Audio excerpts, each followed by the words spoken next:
En nombre del Instituto de la Mujer de la Universidad de Panamá, la Fundación Autónoma Solidaria de la Universidad Autónoma de Barcelona y la Fundación para la Equidad de Género, les damos la más cordial bienvenida a este espacio de intercambio de experiencias, conocimiento y vivencias desde el plano académico profesional, en el marco del natalicio de Clara González, feminista, abogada, política, educadora panameña y fundadora de la Escuela de Cultura Femenina.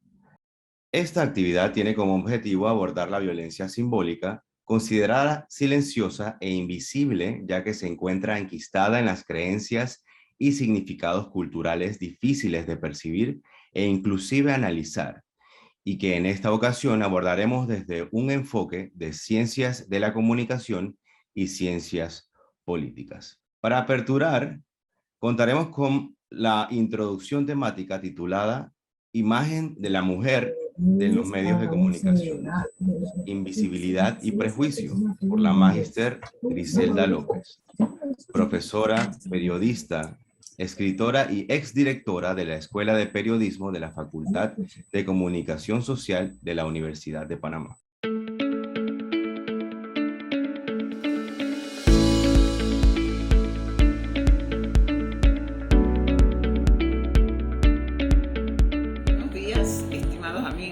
Estimados colegas, en primer lugar, los felicito y me alegra que aborden un tema tan trascendental y permanente como lo es el periodismo, los medios de comunicación y la participación que la mujer debe tener en su evolución a través del tiempo y sobre todo su quehacer en el día de hoy. El reto es grande, porque los obstáculos de ayer continúan con otras apariencias. Recuerdo que cuando empecé mi carrera periodística y trabajé en los medios, tenía que utilizar la antigua máquina de escribir. Quizás ustedes no la conozcan, nada más por foto. Inolvidable y querida máquina. Para hacer la noticia y que la noticia saliera, ¿verdad?, con la prontitud que se necesitaba. Esa fue una tarea bien difícil, no fue fácil. Pero como ayer nos enseñaron que la verdad era primero. No importa el aparato que usáramos, lo que hoy, a pesar de la creciente tecnología, también tiene que prevalecer, la verdad primero. Hoy el avance tecnológico nos acerca más a los acontecimientos cotidianos y en un día podemos apreciar la evolución de un suceso ocurrido en un país lejano. Por ejemplo, la salida de Estados Unidos de Afganistán y el doloroso regreso de los talibanes al poder, que sin duda alguna van a excluir a las mujeres de las actividades más importantes, entre ellas el periodismo, como ya manifestó una periodista afgana por los medios de comunicación. Pero hoy podemos usar múltiples recursos: el celular, el video, la entrevista, hecha desde donde estemos, o las diversas técnicas que nos ofrece Internet. Pero este avance tecnológico también nos acerca al exceso informativo, a la confusión, a preguntarnos dónde y quién dice la verdad, cuál es la tendencia y el medio mediante el cual se informa, si lo que dice CNN es cierto o lo que nos reporta la televisión española u otra televisión son ciertas. Siempre estamos ante esa disyuntiva: ¿quién está diciendo realmente la verdad? Hemos avanzado en la creación de organizaciones periodísticas, en la lucha por la libertad de expresión, pero lamentablemente vivimos en un mundo en donde la confusión prevalece por encima de la verdad. En mis libros sobre género, comunicación y sociedad, y género, comunicación y periodismo, abordo estos temas y, como dice la doctora Delsa Pérez de Saavedra, se observa que la visión de la mujer a través de los medios de comunicación ha ralentizado el proceso de aceptación de los derechos de las mismas, pues su imagen es proyectada dentro del modelo dominante androcéntrico. Cito a Marshall McLuhan cuando dijo que los medios de comunicación están provocando la aparición de un ser humano nuevo, intuitivo, más social, cooperador, solidario y competitivo. Quizás él no intuyó que la presencia inexorable de Internet, los regímenes injustos, las redes sociales, nos podían alejar de ese ser humano que todos deseamos. Pero la modernidad de los medios, los nuevos recursos que presentan y que cada día cambian con una rapidez que asombra, nos llevan a mejorar la calidad de lo que hacemos, a darle profundidad a nuestra conciencia y a caminar por encima de los numerosos obstáculos que encontramos en el camino. También es positivo que todos y todas puedan beneficiarse de las redes y de la comunicación rápida. Nosotros tenemos que darle contenido y sentido a lo que decimos, porque es nuestra obligación ofrecerle lo mejor a la sociedad. En esta lucha periodística el papel de la mujer es esencial. Leemos en periódicos nacionales y extranjeros que en numerosos países es olvidada y víctima de la mayoría de los asesinatos ocurridos, sobre todo en Panamá, en donde la violencia de género crece y todos los días tenemos noticias de mujeres cuyos maridos las han matado en un arranque quizás de celos. Hoy más que nunca las mujeres debemos unirnos, las universitarias por sus capacidades y luchar por quienes no tienen esa oportunidad y lograr abrirles camino. Cambiar las leyes que no benefician a las mujeres, porque existen leyes que no nos benefician, y hacer que las existentes se cumplan. Estamos a tiempo para hacer un periodismo que tanto necesita nuestra sociedad, crear nuevas experiencias y opiniones y llegar a la espera del conocimiento, de la realidad, del crecimiento como personas y a la integración de todos los sectores. Nuestra Constitución dice que los medios de comunicación social son instrumentos de información, educación, recreación y difusión cultural y científica. Cuando sean usados para la publicidad o la difusión de propaganda, estas no deben ser contrarias a la salud, la moral, la educación, la formación cultural de la sociedad y la conciencia nacional. La ley reglamentará su funcionamiento. Hermosas palabras, pero los hechos son a veces diferentes. Luchemos por todos los derechos de las mujeres, por su libertad, y seamos solidarias con los compañeros y compañeras que tienen conciencia de nuestras capacidades. Recordemos que los medios ofrecen valiosos aportes a las personas al indagar sobre acontecimientos y condiciones relacionadas con lo que sucede en el entorno mediático, la sociedad y el mundo.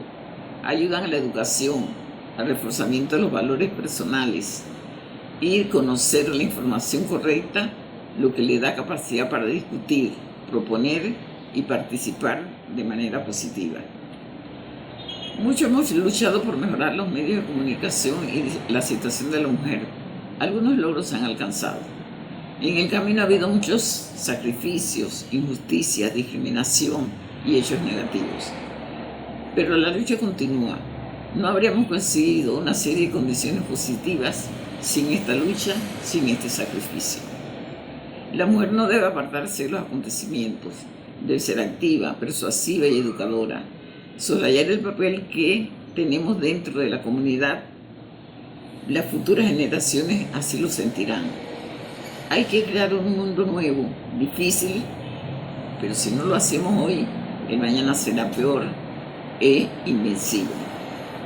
Unamos por tener mejores medios de comunicación y para que la participación de la mujer sea activa y que deje huellas permanentes. Recordemos nuevamente a Maluja, cuando dijo que los medios de comunicación están provocando la aparición de un ser humano nuevo, intuitivo, más social, cooperador, solidario y competitivo. Podemos hacerlo, hagámoslo. Recordemos siempre a Sara Sotil, su lucha en una época en que no había conciencia del rol de la mujer, no había leyes tampoco que la protegieran. Ella y muchas otras son un ejemplo a seguir por sus vidas y por sus pensamientos. Gracias, y sé que unidas lograremos las mejores conquistas para tener un mundo mejor. Muchas gracias. Para aperturar la agenda, escucharemos las palabras de bienvenida por la profesora Delsa Pérez de Saavedra, directora del Instituto de la Mujer de la Universidad de Panamá. Muchas gracias. Muchas gracias. Quisiera aclarar que soy directora del Instituto de la Mujer de la Universidad de Panamá. que es una unidad académica dentro de la universidad, un poco diferente a lo que hace el Instituto Nacional de la Mujer, que es una institución pública. Definitivamente, ambas, el INAMU y el IMUC, estamos orientadas a difundir el conocimiento sobre todos los avances que se producen para el reconocimiento de los derechos de las mujeres y seguir estudiando la forma en que podemos nosotros de alguna manera controlar algunos tipos de violencia como los que hoy estamos viendo, la violencia simbólica. Casualmente me demoré un poco en entrar porque estaba conectada con la Universidad de México, la UNAM, pues ellos están en una red de universidades centroamericanas y del Caribe. Se está proponiendo que los rectores de las universidades se comprometan en un pacto para adelantar políticas universitarias de prevención de la violencia y de reconocimiento de los derechos de la mujer y todo lo que tenga que ver con el género femenino. Nos parece sumamente interesante y sumamente pertinente porque las universidades públicas y privadas adolecen de instrumentos para poder atender los problemas y no solamente atender, sino prevenir, que creo que es la parte más interesante. El instituto está bregando hace algunos años por la transversalización de la temática en los planes de estudio, lo que se ha dificultado por la misma estructura de las universidades y los mismos la temática también. Entonces hoy nos sentimos muy complacidas por la visita de Karen a Panamá. Es doctoranda Karen, una joven muy activa aquí en Panamá en los temas de mujer y nos complace pues colaborar con ella en su estudio, en su investigación sobre la violencia simbólica. Muchas gracias por la participación de todos los que están aquí. Creo que todos nos vamos a nutrir, todos vamos a conocer un poco más y definitivamente que el conocimiento es poder. Como siguiente punto, tenemos violencia simbólica y sus formas culturalmente normalizadas por Karen Ábrego, doctoranda en Medios, Comunicación y Cultura de la Universidad Autónoma de Barcelona. Adelante, Karen Ábrego. Una vez más, haciendo uso de la telepresencia para estar con ustedes, agradezco al Instituto de la Mujer de la Universidad de Panamá por impulsar este espacio de intercambio entre las ciencias de la comunicación y las ciencias políticas, en esta ocasión para abordar un tipo de violencia que han denominado como violencia amortizada o amortiguada, insensible e invisible para sus propias víctimas, que se ejerce esencialmente a través de los caminos puramente simbólicos de la comunicación y del conocimiento, o más exactamente desde el desconocimiento. Así lo describe el sociólogo Pierre Bourdieu en su libro Dominación Masculina, y es esencialmente el tema central del día de hoy, y antes del conversatorio queríamos introducir su significado, o más bien la definición que se ha tratado durante todo este tiempo, desde la década de los 70, donde por primera vez se introdujo esta noción en las ciencias sociales a partir de un estudio directo a una comunidad, y que en ese momento se buscaba demostrar la relación asimétrica entre los sexos. Este mismo autor que acabo de mencionar, este sociólogo, presenta la violencia simbólica como un concepto inacabado, por lo que queda abierto. Al quedar abierto, se da en un mundo en donde se acepta más o menos algunos postulados, y que en la sociedad no se requiere mucho o no se ha inculcado que le demos un cuestionamiento y quedamos por hecho. Así que para aproximarnos en la mañana de hoy a su comprensión, partimos de una visión del mundo en lo que lo masculino es la medida estándar de lo humano y también muchas veces de interpretación de las cosas. Cuando se refiere a invisible, cuando lo describen a la violencia simbólica, tiene que ver con esas características y necesidades de la mitad de la población, es decir, de las mujeres, y que dejamos de ver ubicándonos todas y todos como lo opuesto, que inclusive hemos llegado a normalizar entre nosotras mismas qué es lo femenino, qué es lo que nos han descrito como lo mujer, lo ser femenino.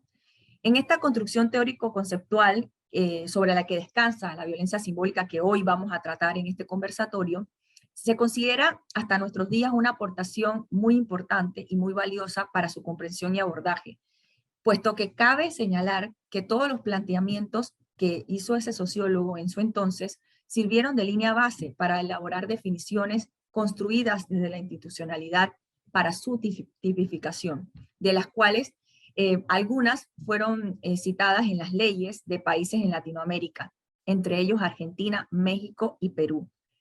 En Panamá se coincide un poco con el tema que plantea el sociólogo Bordeaux.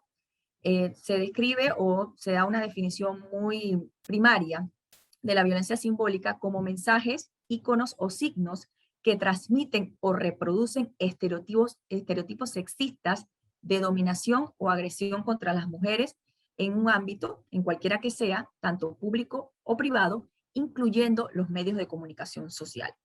En este punto, pues en esta conversación tampoco pretendemos abordar sobre el desempeño de las autoridades en prevenir solo algunos tipos de violencia que pueden cuantificar, porque esta es una violencia que es muy difícil de analizar, y tanto así que sancionar es casi que no vendría en la línea, sino más bien el día de hoy queremos resaltar la voluntad política, sí que la hay, a partir de la necesidad de comprender estas expresiones de violencia un poco más abstractas, más complejas, como que nos compete también a nosotras, las académicas, profesionales, voluntarias, militantes, activistas, feministas, darle un repaso y replantear las estrategias y modificar también algunas normativas para la protección más integral de nosotras las mujeres y por tanto revisar en detenimiento cómo se da la violencia simbólica en nuestra sociedad.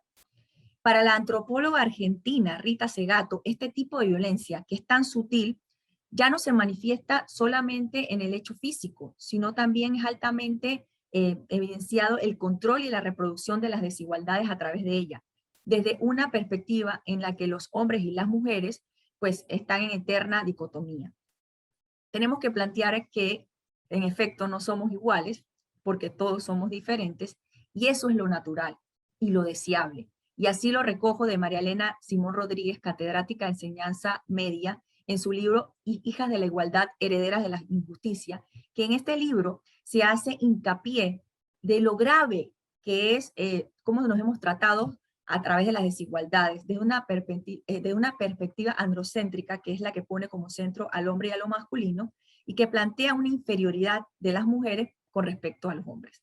Como afirma también la filósofa feminista española Alicia Pulido, el androcentrismo desvaloriza por completo la palabra empatía, la compasión, las tareas del cuidado, los valores y las ocupaciones tradicionalmente femeninas.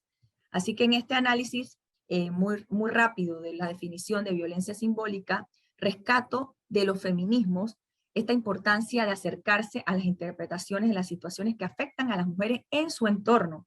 Y ya sabemos que se ha estado analizando en otras latitudes, pero en Panamá necesitamos contar con ese abordaje para defender la violencia, contra la violencia, la dominación, discriminación y la explotación.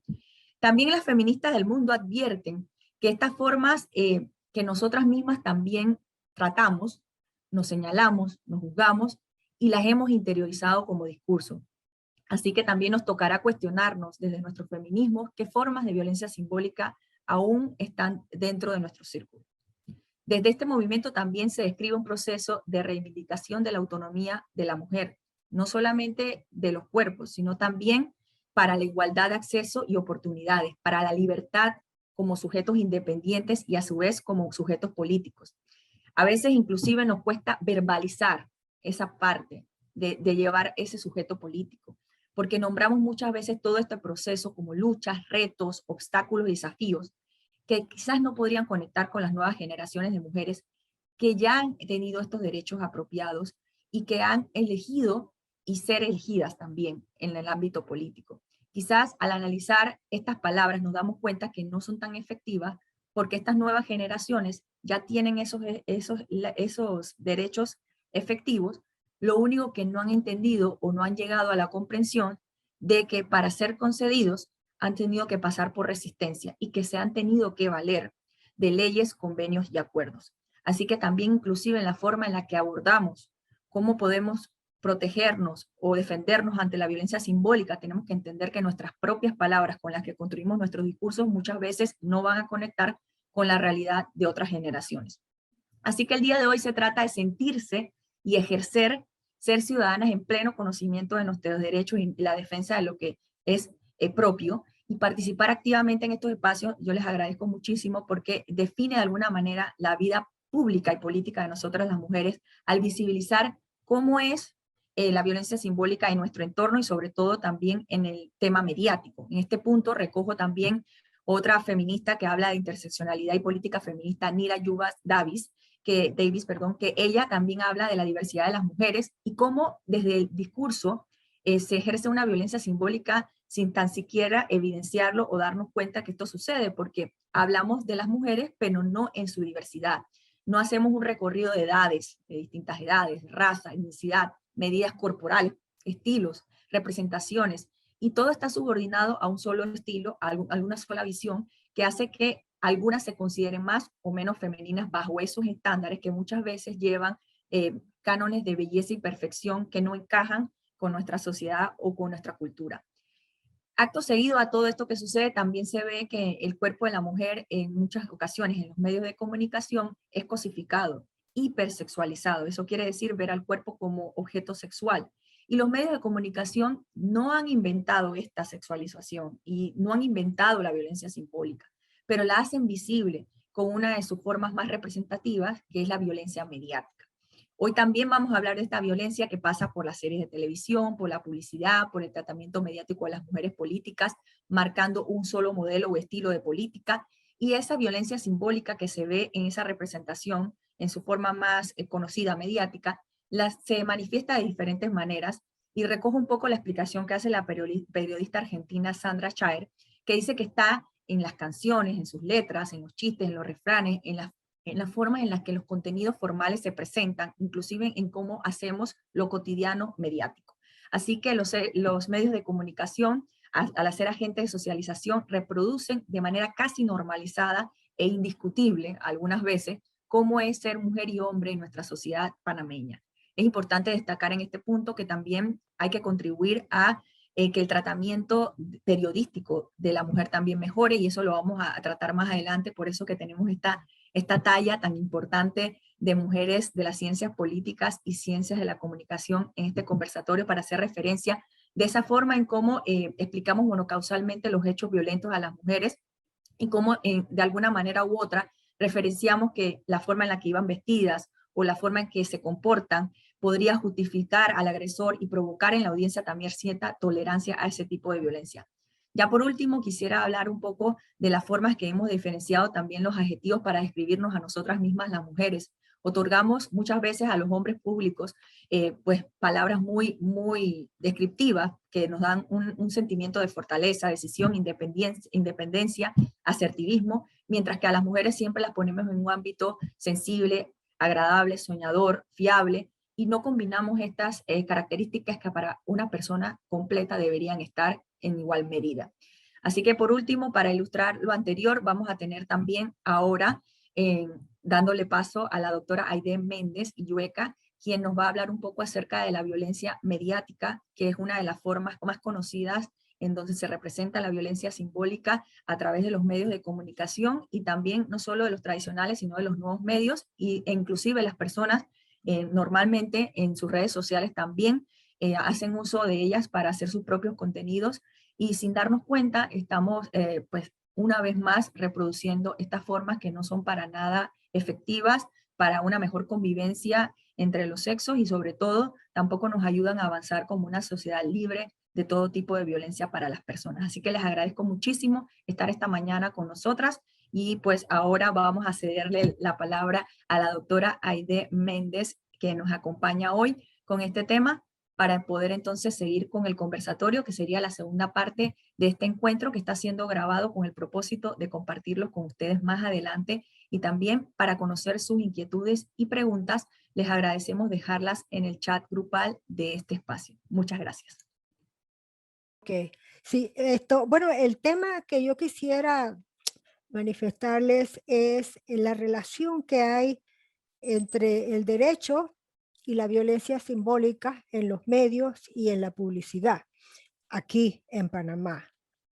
El marco jurídico que tenemos para la violencia simbólica es el artículo 34 de la Ley 82 de 2013, que tipifica el femicidio, que establece responsabilidades para el periodismo. El Consejo Nacional de Periodismo debe difundir mensajes y campañas contra la violencia hacia las mujeres, promover su respeto, capacitar a comunicadores a todos los niveles, y esto es muy importante porque muchas veces se hacen capacitaciones pero a los periodistas, pero no a los directivos de las empresas mediáticas, que tienen otra perspectiva, ¿no? Eliminar el sexismo, difundir campañas de prevención, promover una imagen respetuosa de las mujeres y divulgar los logros de las mujeres en distintas áreas. La Ley 82 en el 2013 describe la violencia simbólica y sancionaba a las empresas mediáticas que no cumplían con la ley, porque ustedes saben que tenemos muy buenas leyes en Panamá, pero la mitad o quizás más de la mitad no se cumplen a cabalidad. Entonces, en el 2017, la Ley 43 derogó las sanciones por presión de las empresas mediáticas y obliga a demandar, o sea que las personas que se sienten afectadas están obligadas a demandar en la jurisdicción civil. Y esto, por supuesto, no resulta porque casi siempre las víctimas son o personas de bajos recursos o discapacitados, cualquier grupo vulnerable le cuesta mucho trabajo porque no tiene recursos para pagar un abogado. Entonces la idea era que se sancionara desde la jurisdicción administrativa. Entonces en el 2021 se hizo un intento de restaurar las sanciones para que la ley no fuera letra muerta. Esto se hizo una propuesta a través de participación ciudadana que fue declarada no viable, con el argumento de que iba en contra de la libertad de expresión, cuando en realidad era una respuesta a la presión de las empresas mediáticas que estaba protegiendo su rating. La ley 82 describe, como decía la doctoranda Karen Ábrego, la describe como patrones estereotipados, mensajes, valores, íconos o signos que transmiten y reproducen dominación, desigualdad y discriminación en las relaciones sociales, naturalizando la subordinación de la mujer en la sociedad. Pero esta violencia tiene algo muy peculiar y es que es encubierta, además de sistemática, y es difícil de distinguir y es difícil de percibir porque es muy sutil. Ocurre sobre todo en la publicidad sexista, pero por supuesto en los medios de comunicación, los periódicos, los programas radiales, etc. Aquí tenemos un ejemplo de lo que es la dominación, ¿no? Es una publicidad que creo yo que es o del pantalón o de los zapatos del hombre, no se ve claramente, y en inglés abajo dice, es bueno tener una muchacha en la casa para usarla de alfombra, claro, ¿no? Eso es terrible, ¿no? Esto se puede dar también en las vallas publicitarias. Y lo importante puede darse en programas radiales o de televisión, en todos los medios masivos, vistos por una gran cantidad de personas de diferentes edades, diferentes grados de madurez y criterio y diferentes tipos de vulnerabilidad también. Aquí se compara una mujer con una vaca. Aquí no solo hay sexismo y la mujer como objeto sexual, sino también racismo, porque este toro charolay que venden en la finca Mil Colinas, se dice que se liga con todas las vacas, con las negras, las moruchas, con todo el tipo de vacas, y entonces ponen una mujer negra desnuda para vender el toro charolais. Horrible.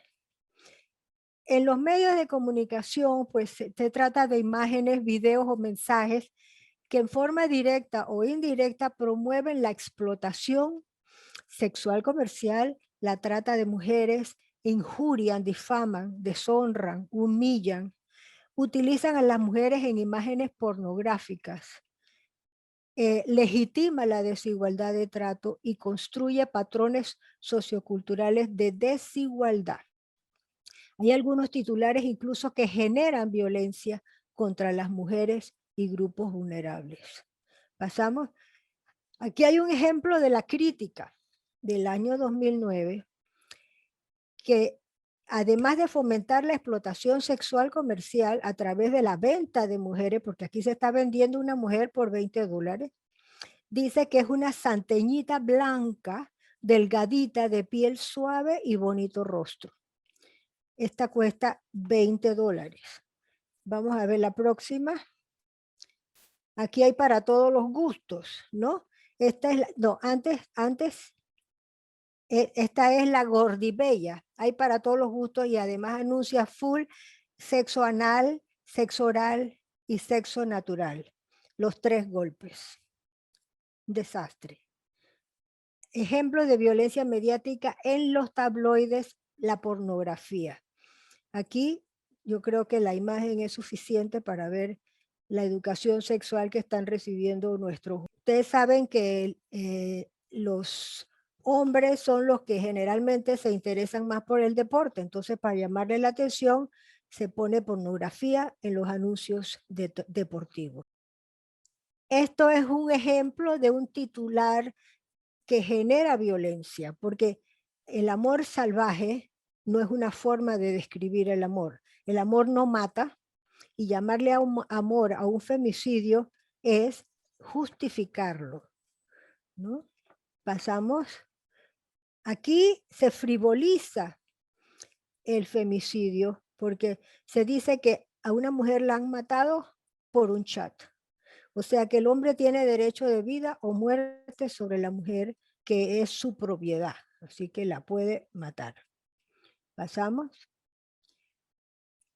Esto es libertad de expresión. Esto es lo que se está defendiendo. Yo no creo, me pregunto a quién le gustaría ver esta imagen de su madre, esposa, hermana o hija en los medios de comunicación. Esto no puede ser libertad de expresión, que es el argumento que se utiliza cada vez que se protesta por la violencia contra la mujer en los medios de comunicación. En conclusión, ustedes saben que las guerras empiezan antes de que se oiga el primer tiro, ¿no? Comienzan con un cambio en el vocabulario de los medios de comunicación. Es deber del periodista informar de manera que ayude a la humanidad y no fomentar el odio ni la arrogancia, porque la noticia debe servir para aumentar el conocimiento del otro y el respeto hacia el otro también. Con eso termino la presentación. Okay, bueno, a continuación queremos presentarle a la moderadora del conversatorio de violencia simbólica, antesala a la violencia contra las mujeres, la licenciada Bárbara Carlota Carmona Bloise, comunicadora social, productora del programa radial Agenda Ciudadana, activista, feminista y coordinadora de género de la plataforma Tremendas Panamá. Ella es licenciada en producción y dirección de radio, TV y cine de la Universidad de Panamá y actualmente está culminando una maestría de cine en Full Sail University en Orlando, Florida. Así que démosles la bienvenida entonces a Bárbara Carmona Bloise. Quiero agradecer el espacio y agradecer a Karen por darme esta oportunidad de moderar este importante espacio que no es más que necesario para poder iniciar desde las palabras, desde las acciones, desde las cosas que muchas veces no logramos ver y que están ahí haciéndonos daño y haciéndonos daño como sociedad, no solamente a las mujeres, sino en general. Vamos a empezar presentando a las panelistas que van a estar acompañándome en este conversatorio. La primera de ellas es la doctora Aide Méndez Illueca. Ella es abogada, escritora y consultora en derechos humanos de las mujeres, doctora summa cum laude, con especialización en derechos humanos y derecho penal. Receptora de la medalla Clara González de Beringer, otorgada por el Colegio Nacional de Abogados. Es redactora de varias propuestas de ley a través de participación ciudadana de la Asamblea Nacional, entre las que se incluyen el anteproyecto de ley que previene y son vulnerables, el documento también de la ley 82 de 2013 que tipifica el femicidio, la ley 7 contra los actos discriminatorios y el anteproyecto de ley 264 sobre esterilización y varios recursos de institucionalidad en favor de las mujeres. Ella es miembro de la Comisión de Asuntos de la Mujer del Colegio Nacional de Abogados y es vicepresidenta de Fundagénero. Nuestra segunda panelista es la licenciada Ana Matilde Gómez. Ella es abogada, litigante, docente universitaria y es decana de la Facultad de Derechos y Ciencias Políticas de la Universidad Católica Santa María la Antigua.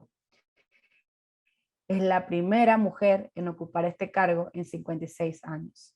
Es licenciada en Derechos y Ciencias Políticas, con grado de maestría en Criminología, ambos de la Universidad de Panamá, y estudios diplomados en Derechos Humanos de la USMA. Fue la primera mujer en ocupar el cargo de Procuradora General de la Nación en 102 años de vida republicana.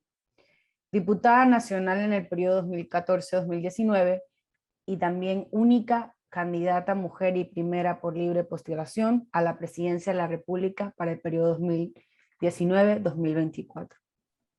Por último, tenemos a la licenciada Bárbara Bloisen.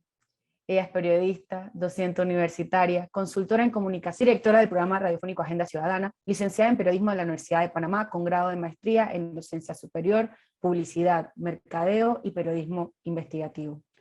Es coautora del libro Mujer, Prensa y Poesía.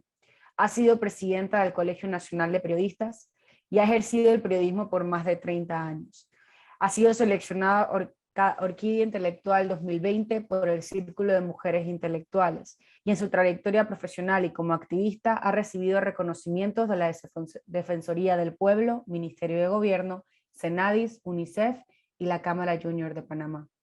En esta primera ronda queremos conversar acerca de la normalización de estos actos de violencia simbólica y mediática como tal. Vamos a empezar por la licenciada, por la doctora Aide, sobre por qué cree que no se cuestiona realmente estas actividades asignadas a cada sexo, espacios y momentos. A pesar de que las mujeres estamos cada día más trabajando por diferentes acciones, agrupándonos por diferentes tipos de propuestas, ¿por qué considera que este tipo de violencia aún no ha sido plenamente reconocida por la sociedad? Adelante, doctora Aide.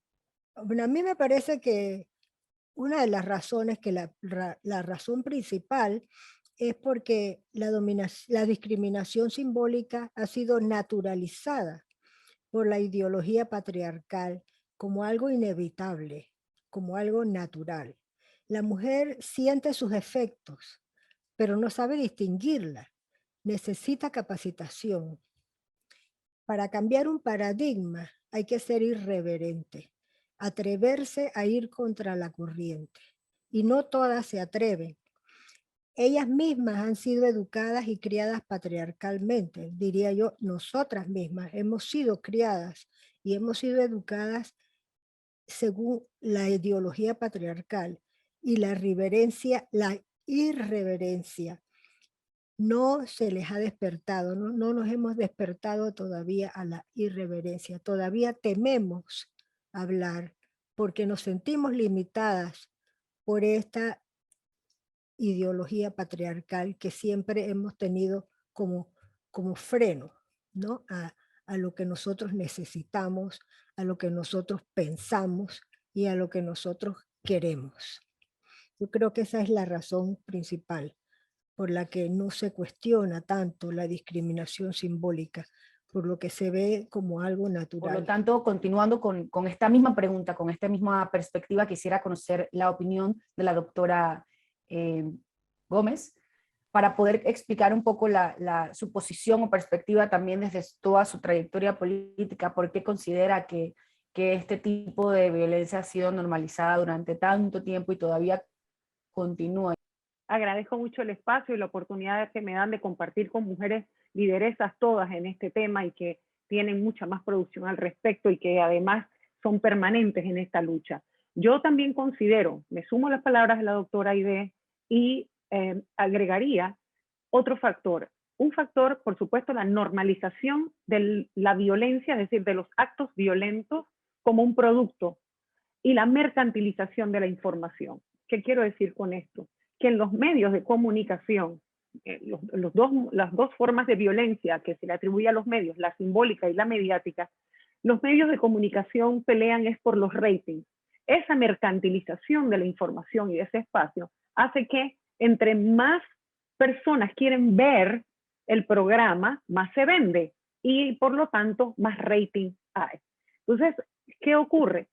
Yo voy a hablarles de un producto que a mí me parece la cosa más nefasta, perversa y además más atractiva. Miren qué paradigma, qué paradoja, ¿sí? En la sociedad panameña hay una gran cantidad de hombres y mujeres que consumen un producto enlatado que es perverso, que son las novelas. Yo un día me senté en un tramo entre las 8 de la noche y las 11 de la noche y vi más o menos 3 violaciones, 4 raptos, niñas vendidas, mujeres ultrajadas, golpes es lo normal, los insultos también. Y yo decía, wow, no hay carrera universitaria a nivel de licenciatura, no hay una maestría, no hay un doctorado que mande el mismo mensaje 3 y 4 horas seguidas los 5 días de la semana. Esto es un curso intensivo que por generaciones se ha estado mandando a través de los medios de comunicación. Aparte del fenómeno de transculturación, porque también trae conductas como el matrimonio arreglado, la venta de la esposa, el derecho del padre a matar la hija. Todo esto lo he estado viendo a lo largo de esta compra de este producto, que es una industria, pero enorme, una industria que da mucha ganancia a los medios, que es la compra de telenovelas de otros países que traen el intercambio de cultura. Hay una transculturación porque se traen prácticas que ni siquiera nosotras en Occidente hemos visto. Sí, en el lado de acá hemos visto ese tema de que desde muy chiquita y ya estás prometida en matrimonio y tienen derecho a matarte si huyes o si tuviste una relación anterior. O sea, toda una cosa de terror, pero que es una realidad que viven otras mujeres en otras latitudes. Entonces, yo diría que son ambas cosas. Por un lado, la normalización de la violencia como un consumo natural, como un producto de consumo, no solamente en las imágenes, sino también en el verbo que se utiliza y que es consumido por una gran cantidad de personas a lo largo del tiempo, y los mensajes sistemáticos reproducidos que se atrapan por 2 canales sensoriales, la vista y el oído, o sea, imagen y sonido llegan a la vez en mensajes cargados de colorido, sentado frente al receptor. O sea, la gente no tiene ni que ir a la universidad ni matricularse. Esa clase la reciben en su casa, donde sea que hay una pantalla de televisión. Esa clase la reciben 3 horas todos los días, el mismo mensaje.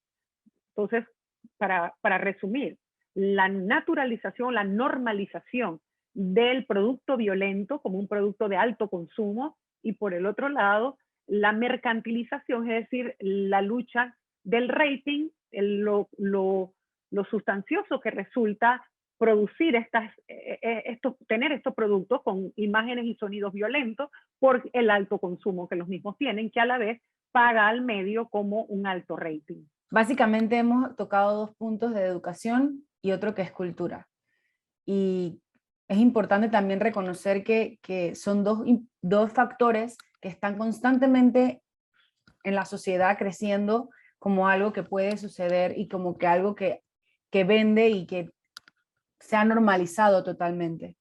Entonces, rescato eso desde su comentario. Ahora quiero darle la palabra a la licenciada Bloise para que también nos ilustre un poco por qué considera que este tipo de actividades también ha hecho que se separen un poco y existan los estereotipos dentro de nuestra sociedad. Adelante, licenciada Bloise. Hola, ¿qué tal? Saludos a todas y muy feliz de estar con ustedes, de compartir con las compañeras solidarias históricas que hemos estado en proyectos como el Diplomado de Periodismo y Género, que nos permitió ese acercamiento importante. Y sobre el tema de la normalización, precisamente, yo quiero hablar dos temas. El tema de la historia como tal, solamente una anécdota que me pasó hace muy poco, una reunión con 4 hombres hablando de las mujeres. Lo primero, decirles que efectivamente el tema de la normalización y las grandes preguntas que tenemos es cómo nosotras, de ser mujeres invisibles, de no tener una historia no contada, nuestra historia del feminismo en Panamá, por ejemplo, de ser aguerridas, de pertenecer a otro siglo en su momento. Hoy precisamente que dedicamos este homenaje a Clara González, que fue la primera mujer que se atrevió a desafiar y a pelear por estudiar en una universidad y que después para ejercer su profesión tuvo también que hacer junto con otras mujeres, porque ella es la visible, pero efectivamente todo un movimiento de mujeres que crearon un partido feminista en su momento, un movimiento con fuerza, con poder, y que sin embargo nuestra memoria histórica queda ahí y hay una evolución importante en las luchas de mujeres, pero que tenemos todavía que entender si no es necesario cambiar el discurso o la manera en que estamos haciendo nuestras propuestas, nuestras luchas en este escenario mediático, altamente y poderosamente mediático, con esta fuerza avasalladora que nos trasciende, que nos supera a todos y a todas, aunque querramos establecer un nuevo lenguaje, un nuevo discurso en los medios de comunicación. Es cultural, tiene que ver con patrones, con maneras de aprender, nuestra manera de ver el mundo. Yo les digo que en esta oportunidad que tuve con estos 4 hombres interesantes, periodistas, comunicadores, historiadores, abogados, las preguntas que me hacían ya me decía a mí hasta dónde hemos tenido efectividad las mujeres en el uso del lenguaje, el discurso, y ir más allá incluso de que todo este planteamiento, por lo que ha luchado Aide y tantas mujeres abogados por crear una plataforma legal importante, ha calado o no en la mente, en las actitudes, en la cultura, en la manera en que nosotros aprendemos. Preguntas como que, bueno, usted tiene la culpa, las mujeres son las que educan a los hombres, por eso los hombres son así, no la sociedad patriarcal. Preguntas como, ¿cómo que eso que tú vas a enseñar periodismo y género como una especialidad del periodismo? ¿Qué significa eso? Que nos va a empezar a obligar a escribir de temas de mujeres. Ejemplo, preguntas de hoy, 2021, hace una semana, ¿ya? Oye, ¿cómo es que tú me vas a decir que las mujeres quieren que igualdad de oportunidades, igualdad política? Pero, oye, que se lo ganen. ¿Es por mérito o cómo es eso que tú quieres el 50% de las mujeres en la política? Cuando tú escuchas a periodistas hablar así, eso quiere decir que tenemos un problema que superar en la manera en que hacemos, cómo normalizamos el lenguaje y qué tenemos que hacer para que nuestra sociedad cambie. Los medios de comunicación no les interesa el tema de género, por muchas razones. Primero, por todo el tema, todo lo que se ha generado a partir de la, entre comillas, ideología del género. Segundo, porque es un tema de poder. Cuando hablas de la igualdad, de todo lo que esto implica, pues no es tan fácil llegar. Se han blindado muy bien. Yo soy parte de los medios de comunicación. Yo les puedo decir que por parte del Consejo ahí vi una pregunta que, bueno, ¿qué se ha hecho para acercarse a los medios? Yo he insistido en el Consejo Nacional de Periodismo y en Convimo que es necesario sentar y que el Consejo Nacional de Periodismo esté frente al Convimo y frente a las organizaciones de mujeres y escuchen lo que las mujeres tienen que decir. No para el tema de sancionar, porque no se va a lograr. Lamentablemente, el poder económico, ideológico, político impera en una sociedad que efectivamente no cree en el tema o no está todavía preparada. Yo siempre pienso que es un tema de cómo evolucionamos como sociedad y los periodistas sí tenemos una responsabilidad tremenda, pero el periodista tiene que tener conciencia de género y eso no lo puedes imponer. Tienes que educar, tienes que formar, igual como mi querida profesora Griselda decía al principio y Aide ha mencionado tanto. Siento que se hace porque no existe un movimiento dentro de la sociedad civil o las agrupaciones para que los medios empiecen a entender o se pueda hacer un trabajo desde nuestra perspectiva para lograr esos cambios. Las mujeres periodistas, por ejemplo, no se sienten que tienen esa... Hay asociaciones de mujeres periodistas, pero no hay esa identidad, no hay esa conciencia de género, esa claridad. No sé si en otros países sucede lo mismo, pero todas esas portadas que se muestran y se venden en los periódicos sí es rating, y las telenovelas sí es para vender, pero es para crear y para fomentar un ideal y una manera de ver el mundo que le gusta a la gente. Que ellos dicen, bueno, pero es que si la gente le gusta verlo, yo lo pongo porque le gusta. Y si yo soy director de un medio, tú no eres la persona que me va a decir a mí que puedo titular de una manera u otra porque a ti te parece que debe ser. Cuando le decimos, tú no debes poner un titular que diga que la mató por celos, porque está justificando el asesinato de un hombre hacia una mujer, puede ser al revés, pero estás creando en la gente un imaginario, un sentido que no corresponde. E igual pasa con las portadas de las chicas que son suculentas y riquitas y maravillosas y las quiero tener cerca. Todo esto, la música, que también Karen en su momento ha estudiado las letras. Efectivamente tenemos un trabajo que hacer tremendo en el tema de la normalización de esos estereotipos y la discriminación. Cuando tú hablas con los hombres o las mujeres incluso, te das cuenta que efectivamente no hemos superado la tarea, no hemos hecho bien la tarea y tenemos que empezar a hacernos preguntas de por qué no sucede. O sea, ¿qué ha pasado en nuestro discurso, en nuestro lenguaje, que pareciera que fuera entre nosotras las mujeres y los hombres? Hay que empezar a sentarlos y a escucharlos para saber exactamente cómo su mente, cómo la manera en que se entiende el mundo está ahí. Todas las teorías feministas, todas las luchas, toda esa memoria histórica, tiene que empezar a mirarse con una mirada de lo de hoy, de los momentos, y de todo lo que también, todo lo que significa en este momento, lo que las redes sociales pueden lograr y está haciendo con todos nosotros en nuestras mentes y por supuesto en los lectores. Nada más termino con el tema de lo que se habla, pues precisamente lo que se antepone de la civilización del espectáculo, que es una premisa importante, y que el periodista, los medios siempre van a buscar ese rating. Lo bueno de todo esto, que todas las crisis que traen oportunidades te dicen que cada vez más en el periodismo se tiene que volver a contar historias. Y en ese sentido podemos lograr que en la calidad del periodismo, en los contenidos, nosotras y nosotros como sociedad que quieren cambio e igualdad, empecemos a buscar maneras de entrar con historias que sean validadas de la perspectiva y el enfoque de género. Eso es lo que podría aportar en este momento. Gracias a cada una de las panelistas por su intervención de la primera ronda de preguntas.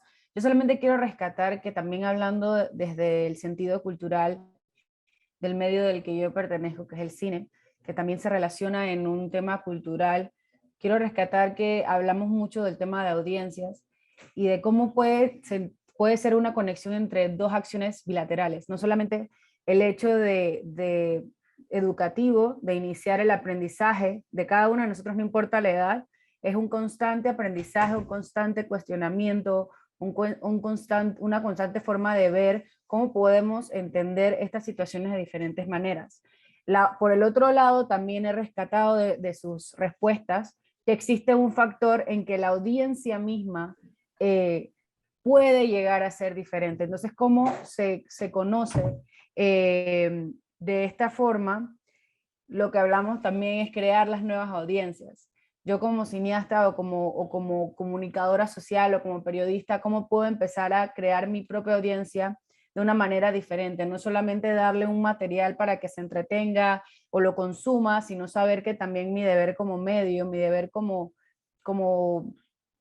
parte de la industria, también estoy influyendo, también estoy construyendo una sociedad para el futuro. Entonces creo que es algo bilateral, no es solamente una línea de acción.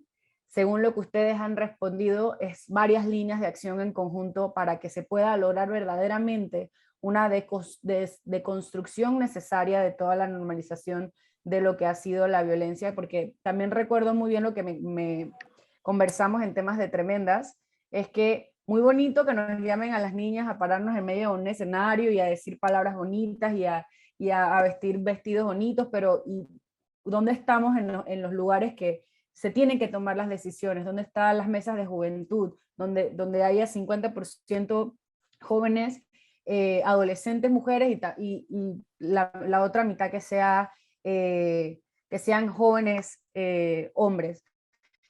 ¿Dónde está la igualdad generándose poco a poco para llegar a eso que tanto queremos mostrar?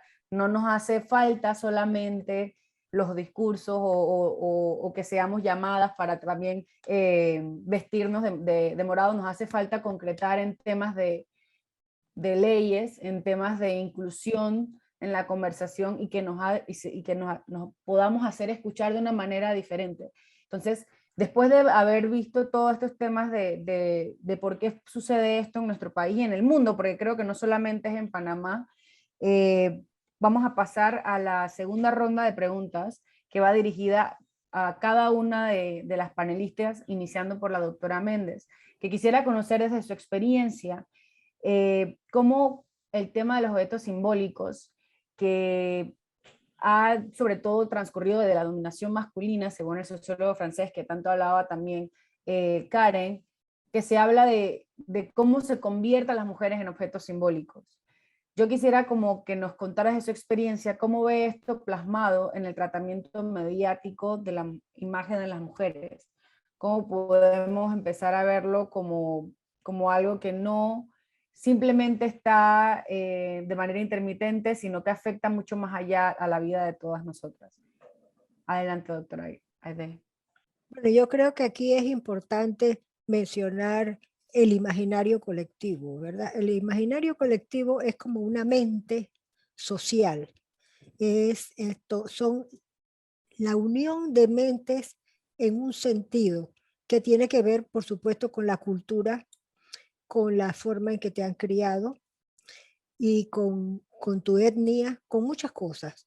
Pero entonces cada sociedad o cada parte de una sociedad tiene un imaginario colectivo, y precisamente ese imaginario colectivo es el que se afecta cada vez que uno ve una mujer utilizada como objeto sexual, o cuando ve la venta de una niña, o cuando ve todas estas cuestiones trágicas que hemos visto en lo que yo demostré.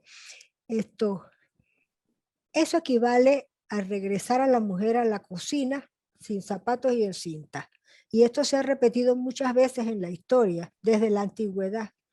Las mujeres han tomado la iniciativa, muchas veces han salvado la Francia, como pasó en Francia, han defendido a los hombres, han muerto por sus ideales, y después incluso pertenecieron en la Primera y en la Segunda Guerra Mundial. Prácticamente ayudaron a ganar la guerra, aunque no pusieron tantos muertos, pero hicieron todo el trabajo de atrás, todo el trabajo de fondo. Y después las relegan otra vez a la posición inferior que siempre habían tenido. Las invisibilizan y no las toman en cuenta. Y yo creo que eso viene del imaginario colectivo, que vuelve otra vez a su posición después de haber hecho una labor loable, después de haber luchado por muchas cosas, y entonces vuelve y la meten otra vez en la cocina, por decirlo así, ¿no? Así que la mujer no se beneficia en absoluto, es una víctima de esta idea genérica y colectiva, ¿no? Esa es mi opinión. Siguiendo la línea de lo que conversa, quiero citar también a la filóloga y escritora española María Elena Simón Rodríguez. Ella dice: las mujeres no se han normalizado aún en los espacios públicos y siguen enraizadas en una idea genérica y colectiva, que ellas están hechas para otras misiones más humanas, que no todo es trabajar y ganar dinero, que la vida está hecha de múltiples facetas, que no les gusta tanto el control y el poder, que su función como buenas madres salva a las sociedades del caos, que el éxito está en amar y ser amada, algo que también comentaba la licenciada Loise sobre esto. Por lo tanto, quiero pasar a la licenciada Gómez para preguntarle que, según su experiencia, ¿cómo considera que la mujer como idea genérica y colectiva, si esto beneficia o no beneficia a las mujeres como sujetos políticos, y por qué considera que esto es así? Por supuesto que no nos beneficia. y no nos beneficia porque hay el convencimiento de que la mujer no sirve para algunas cosas. O sea, hay una concepción sexista de los roles públicos y en la política mucho más. Yo que he tenido 2 experiencias políticas, le puedo decir que, por ejemplo, puedo contar una anécdota, ir a pedir dinero para la campaña y que alguien me diga, yo pedí $2,000 y esta persona, un abogado, por supuesto, de una generación superior a la mayor que la mía, y cuando llego a su oficina me dice, pero te voy a dar 1,000 ahora y 1,000 después porque si no te lo gastas. Entonces uno que, bueno, si yo no estoy pidiendo plata para ir a hacer supermercado, ¿qué es lo que este hombre se ha creído? ¿Por qué tú me vas a hacer venir 2 veces a tu oficina? Pero es esa concepción de que el hombre tiene que controlarnos. Y esto tiene que ver también con la educación. ¿Cómo pedimos? Porque las mujeres no somos formadas para negociar con el dinero, sino para ser receptoras de prácticamente la caridad del dinero. Primero para pedir dinero a nuestros padres, después para pedir dinero antes a nuestros hermanos, porque ellos eran los que podían heredar, nosotras no. Después a nuestros maridos, porque el comercio en teoría lo manejaban ellos, nosotras no. Bueno, y no solo en teoría, sino por el avance de las leyes, cómo fueron evolucionando. Esto ha sido también parte de las luchas de las mujeres, poder manejar dinero. Y en términos generales, en la educación, a nosotras no se nos forma para sentirnos que el dinero lo podemos recibir sin tener que dar nada a cambio, sino que las figuras desde la Biblia y antes, la mujer que recibe paga es la mujer que vende algo, y en aquel entonces vendía el cuerpo, etcétera. Y entonces eso son como estereotipos que se van pasando de generación en generación, y ustedes ven que históricamente la mujer es sumisa, nutricia, o sea, ella está para amamantar, está para cuidar, está para cocinar. Pero cuando una irrumpe en la vida pública, ¿verdad? Con otras características y quieres y tomas decisiones y actúas de otra manera, hasta un grupo de mujeres te descalifican, porque si no te ven llorando, te dicen, yo recuerdo perfectamente mujeres que dicen, pues esta mujer es como muy cruel, es como muy dura. Cuando me tocó ser procuradora, yo decía, pero es que este no es un rol, este no es un cargo para andarse riendo en la televisión. Lo que yo tengo que comunicar son cosas serias, porque están esperando que yo lo haga de una manera diferente. Entonces hay una descalificación de los comportamientos que parecen irreverentes porque no se ajustan a lo que bien explicaba Aide, que es el ideario colectivo, es ese convencimiento general que hay de ciertas conductas que son propias de mujeres y ciertas conductas que solo se le permite a los hombres. Entonces, una se tiene que convertir en irreverente, tienes que retar el sistema, para poder decir, no, espérate un momentito, yo no estoy pidiendo pensión alimenticia, es que si tú quieres que yo vaya a hacer una función pública, yo vengo a pedir dinero para una campaña, yo no lo vengo a pedir para mí. Entonces, es toda esa serie de conflictos que hay en la propia, en el propio convencimiento de qué puede hacer una mujer y qué no puede hacer. De hecho, yo estoy segura, esta campaña que acabo de vivir, en la que yo era la única mujer, era una cosa terrible. O sea, había preguntas que eran sugerentes, incluso entrevistas que tenían que ver con mi vida personal, que no se la hacían a los varones, y esto lo hemos escuchado infinidad de veces, pero yo creía que era un cuento. No, ahora ya lo viví. O sea, hay cosas que yo tenía que explicar para ir a la vida pública. Y yo decía, pero ¿por qué? Si no tengo nada que esconder, pero tampoco tengo por qué mostrar, porque esa no es la carta con la que yo voy a ir a servir. No es que si yo tuve un matrimonio, tuve 2, eso no es lo que yo voy a llevar al cargo público. Entonces, ¿por qué no me preguntas en mi trayectoria, que nunca me he robado un real, que he estado en diferentes cargos públicos y lo hago lo mejor que mis habilidades y mis destrezas me permiten? ¿Por qué no me preguntas sobre eso? Entonces, es un poquito de que hay toda una sociedad donde la mujer tiene que salir a validarse y seguirse validando y convenciendo a los demás de que uno tiene el talento. A ver, ¿cuánta gente vota por una pensando que uno es capaz o no? Yo tenía que ir a los debates demostrando que yo tenía la capacidad para. Los varones se presume que la tienen para gobernar. ¿Y eso dónde está escrito? ¿Quién ha dicho que el hombre nace con algún ADN para gobernar? Y año tras año somos gobernados por hombres que nos llevan al desastre, pero la gente no cuestiona la capacidad de los hombres. Y esto me hace recordar un estudio en Harvard de la década de los 90, que cada vez que una mujer comete un error son las mujeres, pero cuando un hombre comete el error es el error del hombre. Entonces, esos comportamientos y esos convencimientos son los que tienen que cambiar, porque si no, nosotras no salimos de la misma traba de tener que estar explicando y validando que tenemos los talentos necesarios para ir a compartir la vida pública.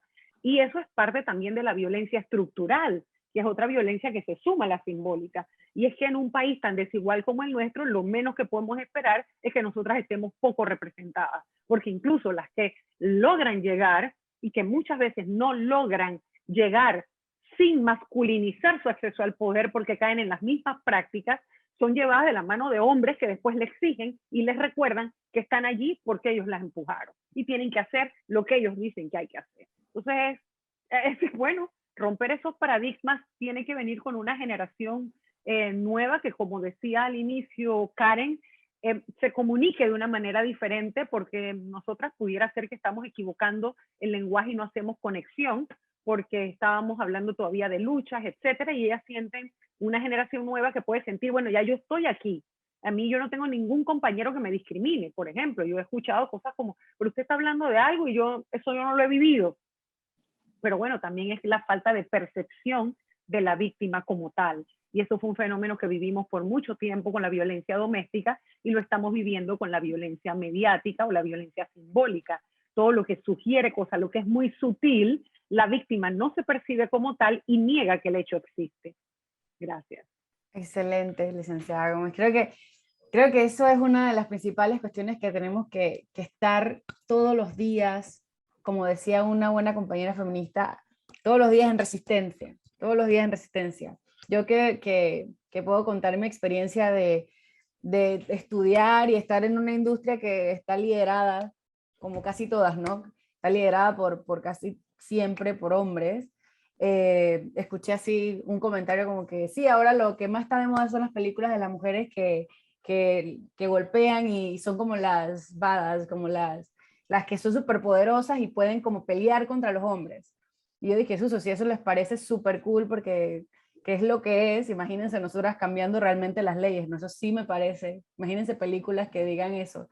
Entonces yo creo que sí es una cuestión de, como usted lo ha dicho y muy bien lo ha recalcado todas las panelistas, la idea genérica de lo que se entiende como ser mujer o tratar de hacernos escuchar, porque también si yo pido las cosas sonriendo y sí, por favor, y usted puede, por favor, ayudarme, entonces ahí me ayudan. Pero si lo demando, si digo, este es mi derecho de exigir y quiero hacer esto y lo otro, entonces eres demasiado, tienes que calmarte, tienes que ser un poco más humilde. Entonces, cuando acá hemos tenido que pedir permiso, y eso me lo cuestiono todos los días, tenemos que pedir permiso a las mujeres. Y hay una cineasta muy famosa también, Ava DuVernay, que habla de esto. Nosotros ya el tiempo de pedir permiso pasó. El tiempo de decir es que por favor puedes, no sé qué, no. Hay que agarrarlo y si no lo hacemos nosotras mismas, nadie lo va a hacer por nosotros. Entonces, para también continuar con esta segunda ronda de preguntas, tomando muy en cuenta lo que ha comentado de la idea genérica y colectiva que al final nos lleva a un imaginario social que reposa en los medios y en el arte como tal. Yo amo el arte, pero el arte muchas veces se considera violenta. Hay muchas veces, oh, wow, miren todo ese montón de sangre y tal cosa, ay, que es arte. Pero es porque el arte expresa cómo la sociedad es. Las películas, las novelas, eso es lo que la sociedad es y la sociedad lo ve y se ve reflejada como un espejo. Entonces, tomando en cuenta esto, quiero también leer un poco sobre la obra de la dominación masculina, que también ya nos había hablado Karen, que podemos rescatar lo que en la historia parece como eterno, solo es el producto de un trabajo de eternización que incumbe a unas instituciones interconectadas. Llámese familia, la iglesia, el Estado, la escuela, así como en otro orden, el deporte y el periodismo. Por eso, licenciada Bloise, queremos también preguntarles de su experiencia, que cómo desde el periodismo se puede aportar una representación mucho más equilibrada de los sexos. Adelante. Bueno, escuchándolas y por supuesto que seguimos muy de cerca todo lo que significó para Ana Matilde ser la mujer en esta contienda política y recordando ese tema de lo que decían en la época cuando la mujer luchaba por el derecho a votar y que habían frases como que decían que dejar que las mujeres ejercieran su derecho de votar era que seguirían siendo mujeres y que el solo hecho de votar pues les daría, hacen que que realmente tengan que esa condición sigan siendo igual, pero que además de eso, si se les llamaba de alguna manera trastocadas mentes ilusas, imagínense, ¿no? Porque querían pertenecer y parecerse a los hombres, ¿no? Y importante hablaban de que las mujeres formaban alaracas, ¿no? Y todo este tema de cómo denominaban la participación de las mujeres. Y a pesar de todo esto, yo diría que la clave en el tema del periodismo, especialmente porque viví, por ejemplo, el tema de la cobertura de Mireya Moscoso. Yo trabajaba en Telemetro y me tocó hacer la cobertura. Me asignaron a seguirle desde que se levantaba hasta que se acostaba todo el día la cobertura de la candidata, y tuve la oportunidad de vivir lo que eran los comentarios increíbles de los medios, de los periodistas, y el enfoque que se daba al momento que se daba la cobertura a las mujeres. Viví también el hecho de algunos directores que me decían, ¿por qué si vas a hablar de tal tema? Si es tema de niñez y mujeres, entrevista a Teresito o entrevista a mujeres, pero si es de política o de temas de otro nivel, ¿por qué entrevistaste a fulana o sutana? Sí, ese no es el tema de ella. Y muchas veces decir que ibas a entrevistar a mujeres, siempre había un contrapeso interesante en los medios. Yo siento que cómo vencer, cómo lograr buscar aliados, con lo que decía Bárbara, de no pedir permiso, sino exigir y demandar. Yo buscaría un término de cómo, en términos de igualdad, lograr conciliar alianzas, capacidad de negociación, capacidad de sentar a los actores principales, a los que tienen el poder, y en eso Panamá tiene trayectoria de cómo lograr vencer a poderosos en una estrategia importante para alcanzar nuestros objetivos. Yo siempre he estado en las organizaciones Fundagénero muy cercana y con todos los temas de la ley de violencia mediática y todo lo que se ha querido, y he encontrado ese muro, esa muralla, que aunque hagamos las notas, se hagan las cartas, se llegue a los medios, no se logra el efecto, ni se logra ni se alcanza la meta. Entonces yo siento que en este sentido, desde el periodismo, además de capacitar a mujeres, a hombres y a periodistas, lograr llegar al poder, a lo más esencial, a través del convencimiento y de la capacidad de negociar, de saber convencer de que es importante cambiar los discursos y los contenidos y las perspectivas.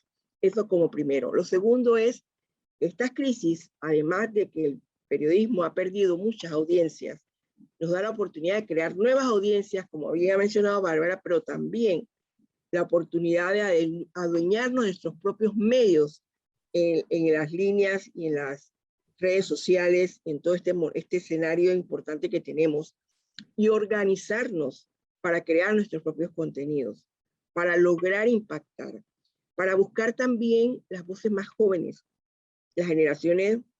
Karen, que está también como parte de ese relevo generacional importante, con una gran capacidad y una formación importante de años dedicada a entender y a crear estos escenarios distintos de comunicación, y saber, por ejemplo, a qué atenernos para que esta sociedad, a la sociedad como tal, entenderla, pero también saber que crear esas audiencias no es fácil, porque tienes primero que demostrar con mucha creatividad que eres capaz de atraerlas y que sean leales a tu discurso y a tus contenidos.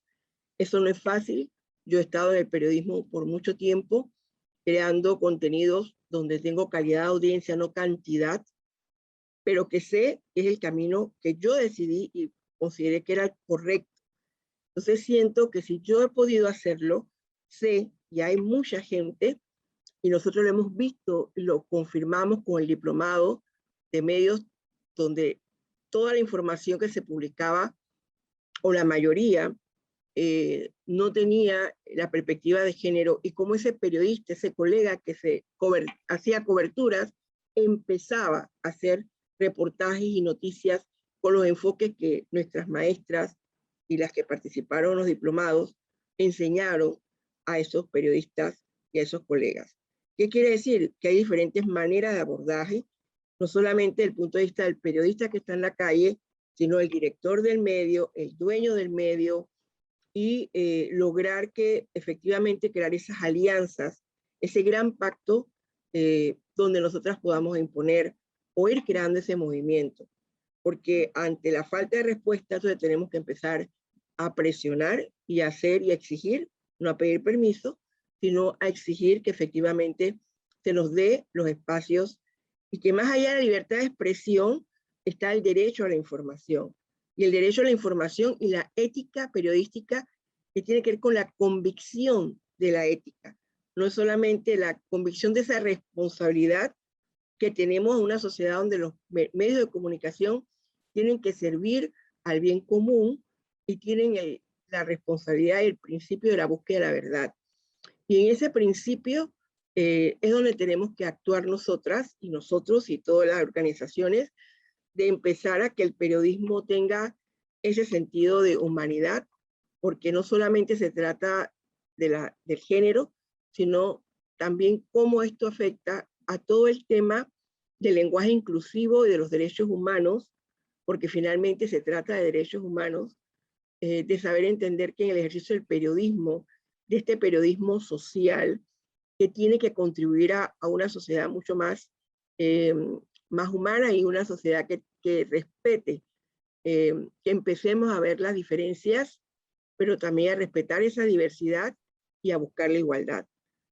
¿Cómo lograr la igualdad? ¿Cómo crear esos puentes de igualdad? Yo siento que es la pregunta y debe ser la manera en que buscar una estrategia distinta con toda la información y la formación y lo que ha sido la evolución del feminismo por todos estos años, estas décadas importantes, y poder reconocer cuál es el camino a seguir. O sea, el camino en base a toda esta información, a estos conocimientos, estas experiencias. Así es. Lograr una presidenta en Panamá con todo ese perfil de Ana Matilde, por ejemplo, no es imposible. No es imposible que las mujeres podamos ganar nuestros espacios en la política y además contar con solidaridad, primero de mujeres periodistas. Ahora mismo está como parte del colegio y hablé y me reuní ya con la presidenta del Colegio Nacional de Periodistas, Griselda Melo, y me dijo que está anuente a recibir información y a cooperar y a participar en lo que se necesite. Lo que quiere decir es que nos hace falta buscar alianzas y formar. Educación, formación, sobre todo, y estrategia, una estrategia basada en principios claros, lo que queremos alcanzar. Discursos muy claros, contenidos muy claros, porque a veces hacemos comunicados algo filosóficos, por ejemplo, por ejemplo, se dice, estamos de acuerdo con las reformas y lo que las mujeres quieren, pero cuando lees, dice, bueno, ¿qué es exactamente lo que enumeras, lo que exiges, lo que pides? ¿Ya? Entonces, hay momentos en que tenemos que entender la comunicación, que ha cambiado totalmente los discursos, la manera en que se presenta, buscar a la gente joven, a las jóvenes, al relevo, que tienen ese discurso también claro para llegar a esas generaciones que son las que tienen también la oportunidad de hacer los cambios. Quisiera también cerrar este conversatorio porque definitivamente hablar de violencia simbólica nos debe tomar muchísimo más tiempo de todo lo que conlleva y de tantas aristas que también hablaban al iniciar este conversatorio de las líneas de acción, así como lo han comentado en los comentarios, que es un tema de educación y que debe empezar desde preescolar. También creo que es una cuestión de resistir, porque si bien hablamos de poder enfrentar y que aquella mujer que como buen ejemplo tenemos presente en el conversatorio a la licenciada Gómez, se levante y quiera hacer algo diferente y pararse por sí misma, ya eso es una cuestión que la sociedad no está acostumbrada y que definitivamente va a cuestionar y va a tratar de hacer todo lo posible para que eso no sea posible. Entonces es iniciar desde adentro. Yo recuerdo y quería también, para cerrar este conversatorio, comentar y vivir la experiencia con ustedes de lo que significa darnos cuenta de estos chistes, de estos comentarios, de estas amistades que a veces dicen que son fantásticas, porque yo tengo muchos amigos que son fantásticos y de la nada se les sale un comentario y me quedo como, no sé si debería seguir siendo tu amiga. Entonces es como, hay que de verdad constantemente preguntarnos qué realmente tiene el sentido de un chiste. Porque me decían, no, es que solo un chiste, es solo una película, solo es una telenovela. No, eso no queda solamente en eso, porque es comunicación. Y si ya estás contando, y como decía también, hay una importante campaña de que las historias importan, eso está marcando la vida de mucha gente ya. Y así como yo también inicié en el cine porque las historias me marcaron, yo sé que hay mucha gente, la misma comunicación que se tiene, lo que ven en los periódicos, lo que escuchan en la radio, la música que escuchan, los están cambiando y están haciendo que vean la violencia como algo normal. Solamente es un chiste, solamente es una película. Entonces, si no nos empezamos a cuestionar qué de verdad tiene ese sentido en la profundidad, es como vamos a seguir como en el constante y van a poder tener la excusa de hacernos preguntas que no necesitamos, comentarios que no necesitamos, chistes que no necesitamos. Entonces, quiero pasarle la palabra ya al maestro de ceremonia y agradecer eternamente el espacio y que me hayan elegido a mí para poder moderar un espacio con personalidades tan grandes como la doctora Illueca, como la licenciada Gómez y como la licenciada Bloise, como no, es algo que de verdad te agradezco muchísimo y espero poder tener la oportunidad en un futuro de poder conversar sobre más a profundidad de lo que trata la violencia simbólica. Muchas gracias, Bárbara Carmona Bloise, por toda tu labor esta mañana. Queremos agradecer también a la profesora Griselda López, a Karen Ábrego, a la doctora Aide Méndez, a la licenciada Bárbara Bloise y a la decana Ana Matilde Gómez por acompañarnos esta mañana, también a todas las personas presentes y muy especial a la profesora Delsa Pérez, la directora del Instituto de la Mujer de la Universidad de Panamá. Así que a nombre de precisamente el Instituto de la Mujer de la Universidad de Panamá, la Fundación Autónoma Solidaria de la Universidad Autónoma de Barcelona y la Fundación para la Equidad de Género, queremos agradecer su asistencia a este evento y de esta manera damos por terminada la sesión de esta mañana. Muchas gracias.